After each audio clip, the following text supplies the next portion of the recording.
صل على نبينا صل على محمد۔ بسم اللہ الرحمن الرحیم۔ دور حاضر میں بعض عورتیں لمبے ناخن رکھتی ہیں، اسی طرح کچھ نوجوان بھی ایسا کرتے ہیں۔ کیا شرعاً لمبے ناخن رکھنے کی گنجائش ہے؟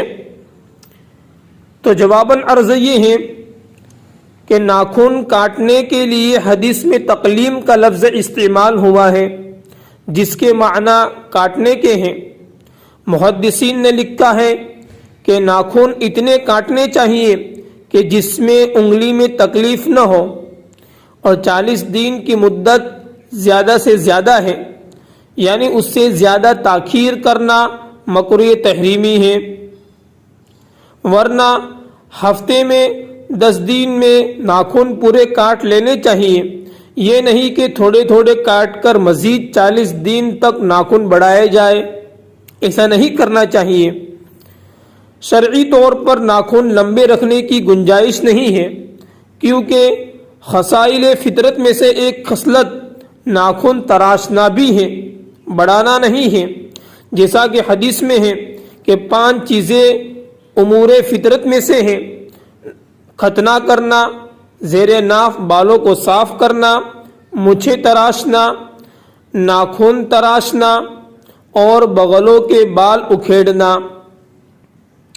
ناخن تراشنے کا عمل جسمانی صفائی کا ایک حصہ ہے، کیونکہ ناخنوں کو تراشنے سے ان کے نیچے جمع ہوا میل کچیل دور ہو جاتا ہے۔ اس کے علاوہ درندوں اور حیوانوں کے ساتھ مشابہت سے بھی اجتناب ہوتا ہے، کیونکہ حیوانوں اور درندوں کے ناخن بڑے بڑے ہوتے ہیں۔ اللہ تعالیٰ نے ہمیں انسان بنایا ہے، اس لیے حیوانات سے مشابہت کرنے سے اجتناب کرنا چاہیے۔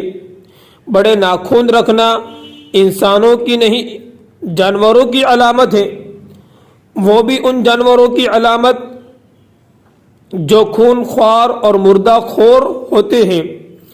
عورت جیسی نازک، حسین، باحیا اور وفادار جیسی شخصیت میں جانوروں والی علامت کا پایا جانا کمظرفی اور جہالت کی نشانی ہے۔ لمبے ناخن طبی لحاظ سے بھی نقصان دہ ہیں، ان میں میل اور جراثیم جمع ہو کر خوراک میں یعنی کھانے پینے میں لازم شامل ہو جاتے ہیں، اور ہمارے خوبصورت مذہب اسلام میں بھی اس کی ممانعت ہے۔